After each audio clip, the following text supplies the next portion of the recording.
Hi అండి. అందరికీ నమస్కారం. Welcome to my channel. ఈ వీడియోలో ఉద్యోగులకు మరియు పెన్షనర్లకు 2 డీఏలు విడుదల శుభవార్త చెప్పిన సీఎం. ఆ వివరాలనైతే ఈ వీడియోలో తెలుసుకుందాం. వీడియోని ఎక్కడ గాని స్కిప్ చేయకుండా ఎండ్ వరకు చూడండి ఫ్రెండ్స్. అప్పుడే ఇన్ఫర్మేషన్ పూర్తిగా అర్థమవుతుంది.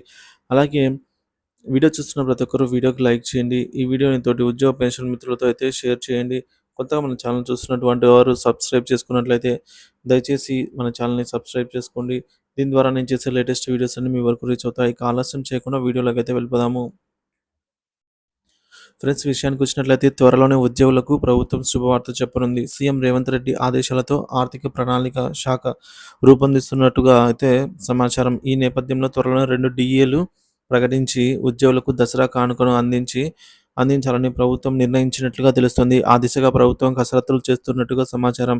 ఈ నెల ఆఖరులోగా 2 డీఏలకు సంబంధించినటువంటి నిధులను సమీకరించాలని సీఎం రేవంత్ రెడ్డి ఆర్థిక శాఖను ఆదేశించినట్లుగా ప్రభుత్వ వర్గాలు పేర్కొంటున్నాయి. ఒకవేళ ఈ నెల ఆఖరులోగా నిధులు గనుక సమకూరనట్లయితే అక్టోబర్ నెల జీతంతో కలిపి ఒకవేళ సమకూరితే అక్టోబర్ నెల లేకపోతే నవంబర్ నెల జీతంతో కలిపి 2 డీఏలను ఇవ్వాలని ప్రభుత్వం భావిస్తున్నట్టుగా సమాచారం. పెండింగ్‌లో ఉన్న డీఏలను విడుదల చేయాలని సంఘాలు ఉద్యోగులు కొన్ని రోజులుగా ప్రభుత్వంపై ఒత్తిడి పెంచుతున్న నేపథ్యంలో ఈ మేరకు ప్రభుత్వం నుంచి అధికారిక ప్రకటన త్వరలో వచ్చే అవకాశం ఉందని ప్రభుత్వ వర్గాలు తెలిపాయి. ప్రతి నెల 4,800 కోట్ల రూపాయల జీతాల చెల్లింపు కోసం ప్రస్తుతం ఉద్యోగులకు సంబంధించి 4 డీఏలు July to December 2022, January to June 2023, July to December 2023, January to June 2024 ఈ 4 డీఏ బకాయిలైతే పెండింగ్‌లో ఉన్నాయి. ఈ నేపథ్యంలో అందులో రెండిటిని ఉద్యోగులకు ఇప్పించాలని ప్రభుత్వం భావిస్తున్నట్టుగా తెలుస్తోంది. దీనికి సంబంధించి ప్రభుత్వంపై ఎంత భారం పడనుంది అనే విషయాన్ని ఇప్పటికే ఆర్థిక శాఖ ప్రభుత్వానికి నివేదిక సమర్పించినట్లు సమాచారం. గత ప్రభుత్వంలో 2022 జూలై నుంచి ఉద్యోగులకు డీఏ పెండింగ్‌లోనే ఉన్నాయి.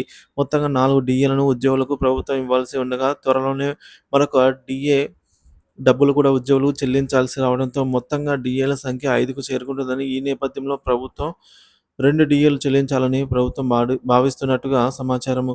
ప్రస్తుతం ఈ 2 డీఏలను ఉద్యోగులకు చెల్లిస్తే ప్రభుత్వం పైన 300 కోట్ల రూపాయల భారం పడుతుందని ఆర్థిక శాఖ అధికారులు పేర్కొంటున్నారు.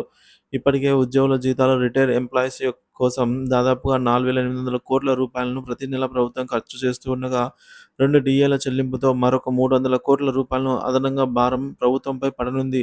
July to December 2022, January to June 2023 ఈ నేపథ్యంలో అక్టోబర్ 1వ తేదీ లేదా నవంబర్ 1వ తేదీన ఉద్యోగులకు అందించే జీతంతో ఈ 2 డీఏలు కలిపి ఇచ్చే అవకాశం ఉంటుందని తెలిపింది.